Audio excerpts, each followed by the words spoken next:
बिस्मिल्लाहिर्रहमानिर्रहीम, स्टार्ट करते हैं। बिस्मिल्लाहिर्रहमानिर्रहीम। Law of demand.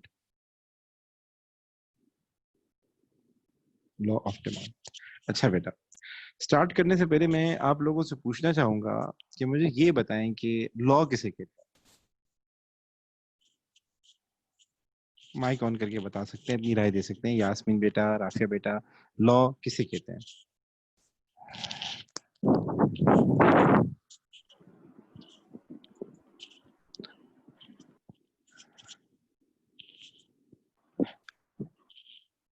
जी बेटा, अपनी राय दे दें। कोई अब रूल टाइप वगैरह।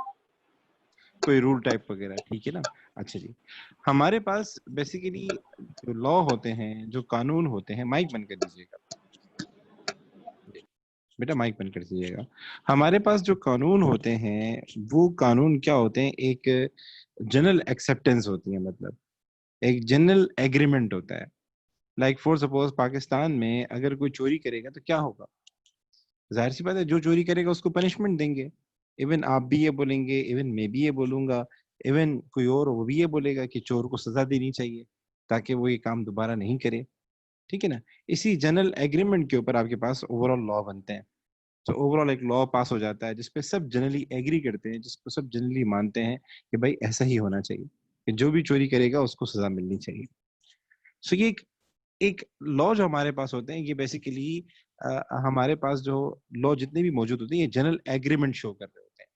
ठीक है ना, कि अगर हमारे पास कोई भी काम होता है तो उस पर लोग जनरली किस बात पे एग्री करते हैं, उनके साथ क्या होना चाहिए। सो हमारे पास इकोनॉमिक्स में भी लॉ हैं। ठीक है ना। जैसे हमारे पास दूसरे सब्जेक्ट में लॉ होते हैं, लाइक फिजिक्स में लॉ ऑफ ग्रेविटी है, law of nuclear first law of motion है, nuclear third law of motion है कि एवरी एक्शन हैज रिएक्शन। ठीक है ना, in opposite direction but same in magnitude. ठीक है, तो ये आपने पढ़े होंगे डिफरेंट लॉज जो हैं। इकोनॉमिक्स के जो लॉ हैं और क्या नाम है, जो बाकी सब्जेक्ट के लॉ हैं, लाइक फिजिक्स हो गया या केमिस्ट्री हो गया, उनके लॉज में फर्क ये होता है कि हमारे पास जो इकोनॉमिक्स के लॉज हैं, इकोनॉमिक्स के लॉज ज्यादातर होते हैं जनरल, वो कंज्यूमर बिहेवियर के ऊपर होते हैं। ठीक है ना, वो बिहेवियरल लॉ होते हैं। सो यहाँ पर हम जो ये लॉ ऑफ डिमांड पढ़े, ये बिहेवियरल लॉ है, ये बिहेवियर शो कर रहा है, एक जनरल बिहेवियर शो कर रहा है कि अगर कोई काम होता है तो उसको कंज्यूमर किस तरह उसको बिहेव करेगा, कंज्यूमर किस तरह उसको रिएक्ट करेगा। इकोनॉमिक्स के जितने भी लॉज होते हैं वो बिहेवियरल लॉज होते हैं, जबकि फिजिक्स में जितने भी लॉज होते हैं वो प्योर लॉ होते हैं। ठीक है ना, वो हर जगह साबित होंगे, यानी एवरी एक्शन इज रिएक्शन, ये आपको हर जगह मिलेगा, हर जगह मिलेगा। लेकिन इकोनॉमिक्स के जब आप लॉ पढ़ेंगे तो इकोनॉमिक्स के लॉ में आपको ये सीन मिलेगा कि इकोनॉमिक्स के लॉज के लिए सर्टेन कंडीशन होती हैं। ठीक है ना, उनको कांस्टेंट करना पड़ता है, उनको कांस्टेंट रखना पड़ता है, तभी जाके वो लॉ अप्लाई होते हैं। सो हमारे पास लॉ से यहाँ क्या मुराद है? बिहेवियरल लॉ मुराद है कि कंज्यूमर किस तरह बिहेव करेगा। तो इसको स्टार्ट करते हैं। तो इकोनॉमिक्स के जितने भी लॉज होते हैं उसमें सबसे पहले आपको मिलेगा अदर थिंग रिमेनिंग कांस्टेंट, क्योंकि जो कंज्यूमर का बिहेवियर है ना, उसके लिए कुछ चीजों को आपने कांस्टेंट रखना होगा, अदरवाइज फिर वो लॉ अप्लाई नहीं होगा। तो इसीलिए हमेशा हर लॉ के शुरू में आपको हमेशा एक वर्ड मिलेगा, अदर थिंग रिमेनिंग कांस्टेंट। तो हम लिखते हैं other thing, other things remaining constant, other thing remaining constant. इसको हम प्यार से एक लैटिन वर्ड भी इसके लिए यूज होता है, जिसको हम कहते हैं सिट्रस पेरिबस। इसके लिए हम एक वर्ड यूज करते हैं, सिट्रस पेरिबस।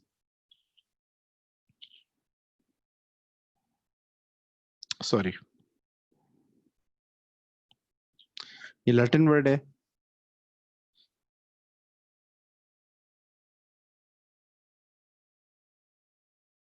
ठीक है, सिट्रस पेरिबस। सिट्रस पेरिबस का मतलब है कि अदर थिंग रिमेनिंग कांस्टेंट। ये लॉ कुछ चीजों के बारे में, तो आपको बाकी चीजों को कांस्टेंट करना पड़ेगा, ये इसकी अजम्पशन होती है। अगर इस लॉ को वेरीफाई करना है तो कुछ चीजों को कांस्टेंट करना होगा, उसमें मैं आता हूँ वो क्या है। So other thing remaining constant when the price of,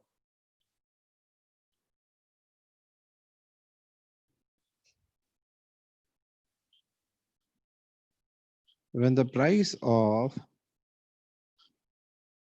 good x, कोई भी good x, when the price of good x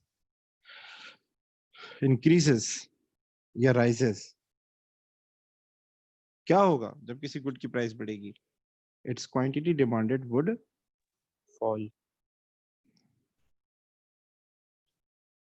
its quantity demanded would fall। ठीक है, ये लॉ क्या शो कर रहा है, ये जनरल बिहेवियर बता रहा है कि अगर हमारे पास किसी गुड्स की प्राइस की अगर क्या होती है, राइज होती है, बढ़ती है, तो उसकी क्वांटिटी डिमांडेड क्या हो जाएगी, फॉल हो जाएगी। एंड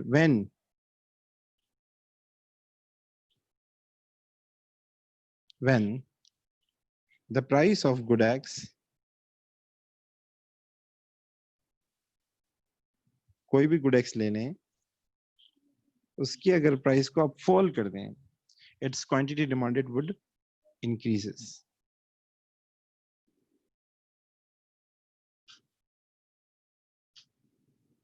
its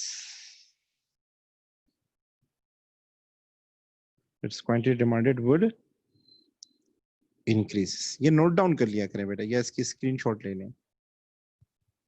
ठीक है बेटा, सो ये हमारे पास एक पूरा लॉ है, ये पूरा एक लॉ है। ये लॉ ऑफ डिमांड क्या है, ये लॉ ऑफ डिमांड बेसिकली दो चीजों का रिलेशनशिप है। कितनी चीजों का, दो चीजों का रिलेशनशिप है, दो चीजों के बारे में बता रहा होता है। एक है प्राइस, ठीक है, एक हमारे पास क्या है, प्राइस, और दूसरा हमारे पास क्या है, डिमांड, क्वांटिटी डिमांडेड। ये इन दोनों का रिलेशन।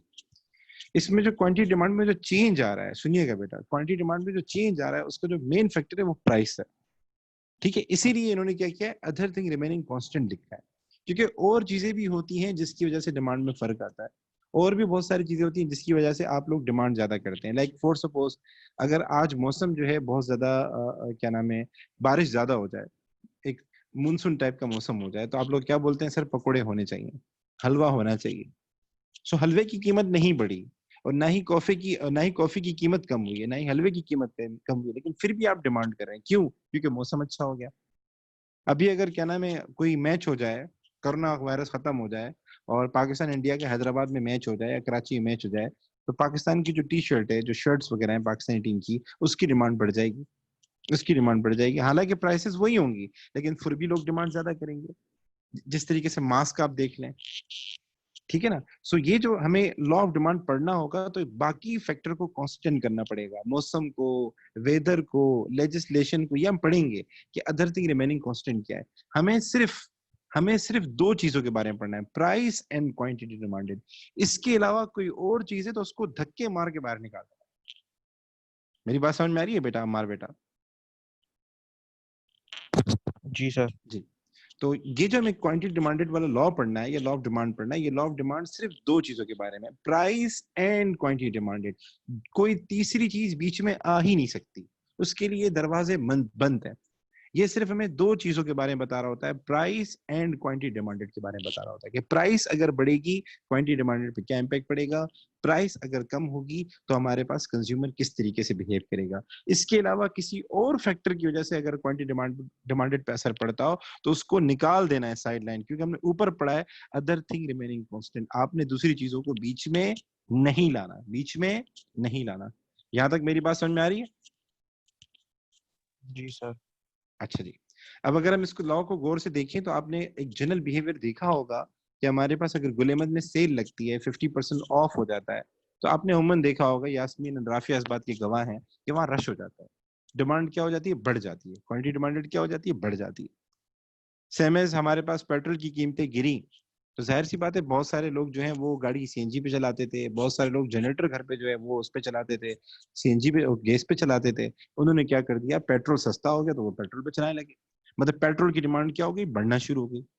तो अमूमन ये आपने देखा होगा, वर्ल्ड ओवर देखा होगा कि जब प्राइसेस गिरती हैं तो लोग क्या करते हैं, क्वांटिटी डिमांड ज्यादा करते हैं। और जब प्राइसेस बढ़ती हैं, जब एक चीज महंगी होना शुरू हो जाती है, जैसे चिकन के बारे में बात करें, ईद के बाद चिकन महंगा हो गया, चिकन हो गया 400 का, तो अमूमन आपने देखा होगा कि उसकी डिमांड जो थी, जैसे रमजान में बहुत ज्यादा यूज हो रहा था, उसके अगेंस्ट उसकी डिमांड हमारे पास क्या हो गई, कम हो गई। सो ये एक जनरल बिहेवियर आपने देखा होगा कि हमारे पास जब प्राइसेस बढ़ती हैं, लोग क्या करते हैं, डिमांड कम करते हैं, प्राइस कम होती है, लोग क्या करते हैं, डिमांड ज्यादा करते हैं। यहाँ तक मेरे साथ हैं? जी सर। अच्छा बेटा, इसके बाद क्या है बेटा, इसके बाद डिमांड शेड्यूल है। डिमांड शेड्यूल मैं आपको बता चुका हूँ।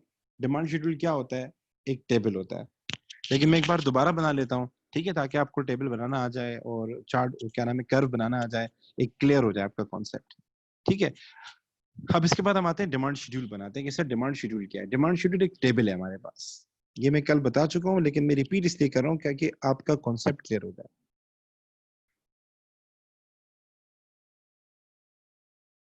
डिमांड शेड्यूल क्या है, हमारे पास एक टेबल है।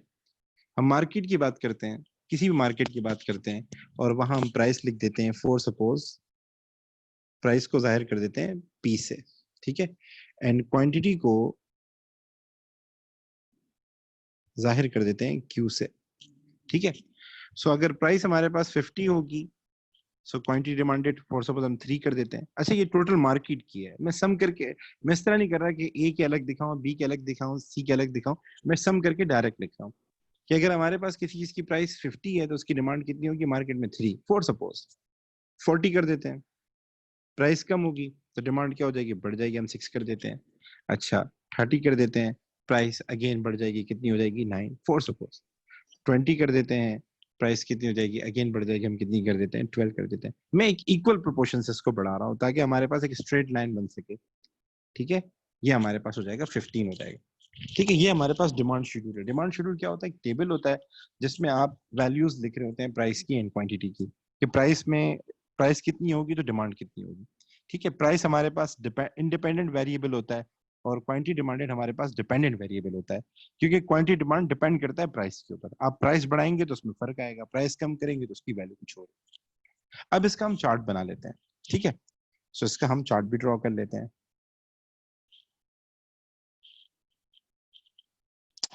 सॉरी एक मिनट कीजिएगा।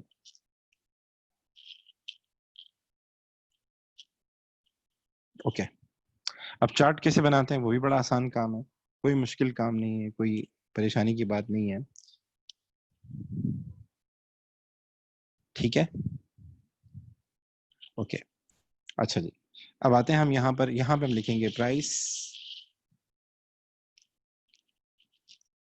और यहाँ पे हम लिखेंगे क्वांटिटी, ठीक है।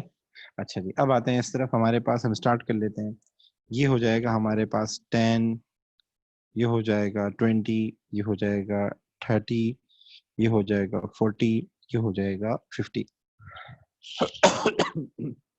ये हो जाएगा 3, ये हो जाएगा 6, ये हो जाएगा 9, ये हो जाएगा 12, ये हो जाएगा 50, ठीक है। अच्छा जी, अब आते हैं 50 के ऊपर आते हैं। तो 50 में हमारे पास जो है क्वांटिटी डिमांडेड कितनी थी, 3 थी, तो हम इसको यहाँ से क्यों करके बना लेते हैं, ठीक है। तो ये हमारे पास हो जाएगा सही। अच्छा इसी तरीके से 40 में हमारे पास कितनी थी, 6 थी, इसको बना लेते हैं तो ये हो जाएगा, ठीक है। इसी तरीके से इसको भी बना लेते हैं। आप लोग मेरे साथ हैं? Yes sir. जी सर। काफी अच्छा, ठीक है। कोई सवाल वगैरह पूछना हो पीछे टॉपिक में से? नो। ठीक है। अच्छा ये इंपॉर्टेंट टॉपिक है, बंदे को अच्छी तरीके से समझना जरूरी है। तो आप देख सकते हैं हमारे पास क्या हो जाएगा, एक ये वाला पॉइंट है, एक ये पॉइंट है, एक ये पॉइंट है, एक ये पॉइंट है, एक स्ट्रेट लाइन आपके पास बन जाएगी। एक स्ट्रेट लाइन आपके पास क्या हो जाएगी, बन सकती है। तो इसको अगर हम बना के देखें तो हमारे पास एक स्ट्रेट लाइन आ जाएगी, ठीक है। वैसे हमारे पास स्ट्रेट लाइन नहीं बनती, प्रैक्टिकली कर्व होता है, लेकिन इसमें कोई इशू नहीं है। समटाइम आपको पेपर में इस तरीके से नजर आएगा तो आपने परेशान नहीं होना। तो ये हमारे पास क्या आ गया, ये हमारे पास आ गई डिमांड कर्व आ गई। इसको हम क्या कहते हैं, अगर ग्राफिकली आप रिप्रेजेंट करेंगे डिमांड एंड प्राइस के रिलेशन को, ग्राफिकली रिप्रेजेंट करेंगे तो वो हमारे पास क्या कहलाएगा, डिमांड कर्व कहलाएगा। यहां तक मेरे साथ हैं? Yes sir. ठीक है। अब इस डायग्राम को देख के हमें क्या पता चला, ठीक है। इस डायग्राम को हमें देखकर कुछ बातें पता चलती हैं। एक तो बात हमें ये पता चलती है कि हमारे पास जो रिलेशनशिप है इसका डिमांड एंड प्राइस का, हमारे पास दो तरह की डायग्राम होती है। अगर मैं बनाऊं तो हमारे पास दो तरह की डायग्राम होती है। एक डायग्राम होती है जिसमें इस तरीके से कर्व आता है और एक डायग्राम होती है जिसमें इस तरीके से कर्व आता है, ठीक है ना। यानी अपवर्ड स्लोपिंग होता है। ये वाला जो कर्व है ना, ये अपवर्ड स्लोपिंग है, मतलब बढ़ रहा है। और ये वाला जो कर्व है ये क्या है, डाउनवर्ड स्लोपिंग है, मतलब कम हो रहा है। एक वेरिएबल बढ़ रहा है, दूसरा वेरिएबल कम हो रहा है। तो हमारे पास जो ये प्राइस एंड क्वांटिटी का जो डायग्राम है ये क्या है, ये डाउनवर्ड स्लोपिंग है। कौन सा स्लोपिंग है? डाउनवर्ड स्लोपिंग है। डाउनवर्ड स्लोपिंग क्यों है? डाउनवर्ड स्लोपिंग ये इसलिए है कि ये हमें शो कर रहा है, ये हमें ये बता रहा है कि प्राइस एंड डिमांड का रिलेशनशिप जो है वो आपस में क्या है, इनवर्स है, वो आपस में क्या है, नेगेटिव है। तो हमें जो पहली बात पता लगती है प्राइस एंड क्वांटिटी डिमांड के डायग्राम से या उसके लॉ से, कि हमारे पास प्राइस एंड डिमांड का जो रिलेशनशिप है वो क्या है, नेगेटिव है। तो हम ये नीचे नोट कर लेते हैं, पहला पॉइंट लिख लेते हैं, पहला पॉइंट लिख लेते हैं। वो कौन सा पॉइंट है कि law of demand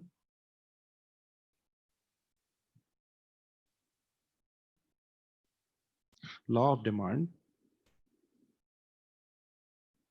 state that there is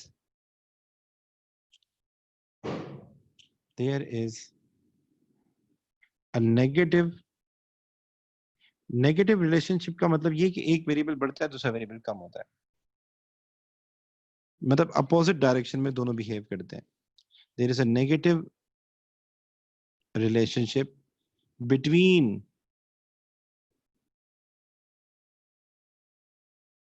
price and quantity demanded and quantity demanded. मतलब अगर प्राइस को आप इंक्रीज करेंगे, इंक्रीज इन प्राइसेस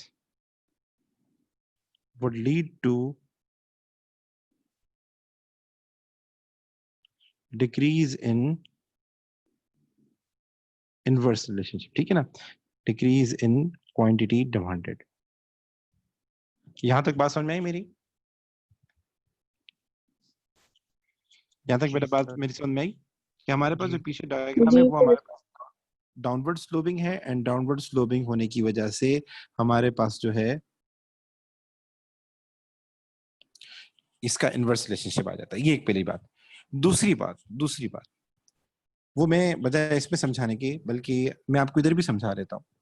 दूसरी वाली बात जो है बड़ी इंपॉर्टेंट है वो भी, कि अगर हमारे पास प्राइस 40 थी, ठीक है, हमारे पास प्राइस 40 थी, हम इस जगह पे थे, मतलब आप देख लें हमारे पास प्राइस 40 थी तो हम इस पॉइंट पे थे।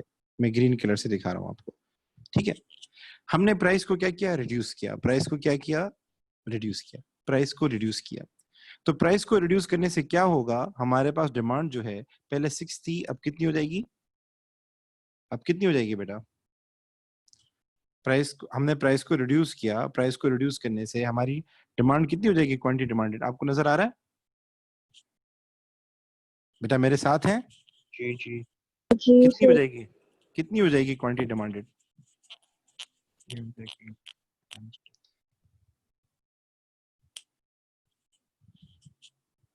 पहले हम 40 पर थे, तो 40 पे हमारे पास जो क्वांटिटी डिमांडेड आ रही है वो कितनी आ रही है बेटा, वो आ रही है कितनी, हमारे पास 6 आ रही है। अब हम 30 पे हो गए, तो आपको नजर आ रहा है बेटा, डायग्राम नजर आ रही है आपको सबको? जी सर 9 होगी। हाँ 9 होगी, शाबाश। तो हमारे पास क्या हो जाएगा, क्वांटिटी डिमांडेड इंक्रीज हो जाएगी। क्वांटिटी डिमांडेड क्या हो जाएगी, इंक्रीज हो जाएगी। अगेन सुनिएगा, मैंने प्राइस को रिड्यूस किया, प्राइस को रिड्यूस करने से मेरे पास क्या हो जाएगा, क्वांटिटी डिमांडेड बढ़ जाएगी, इंक्रीज हो जाएगी। क्वांटिटी डिमांडेड 6 से 9 की तरफ आ जाएगी, 6 से 9 की तरफ आ जाएगी। इसको प्यार से हम कहते हैं एक्सटेंशन ऑफ डिमांड। क्या कहते हैं इसको प्यार से हम, एक्सटेंशन ऑफ डिमांड। मतलब प्राइस के कम होने की वजह से अगर आपकी क्वांटिटी में इजाफा होता है और आप सेम कर्व पे रहते हैं, तो ये हमारे पास क्या कहलाता है, एक्सटेंशन इन डिमांड। तो ये भी मैं आगे लिख देता हूँ, एंड मैं आपको एक बार दोबारा भी समझा देता हूँ, कोई इशू नहीं। ये लिख देता हूँ मैं यहाँ पे second point, as the price of good X, as the price of, हाँ एक गिलास मुझे भी दे दें। ये शबात तक खत्म हो गया।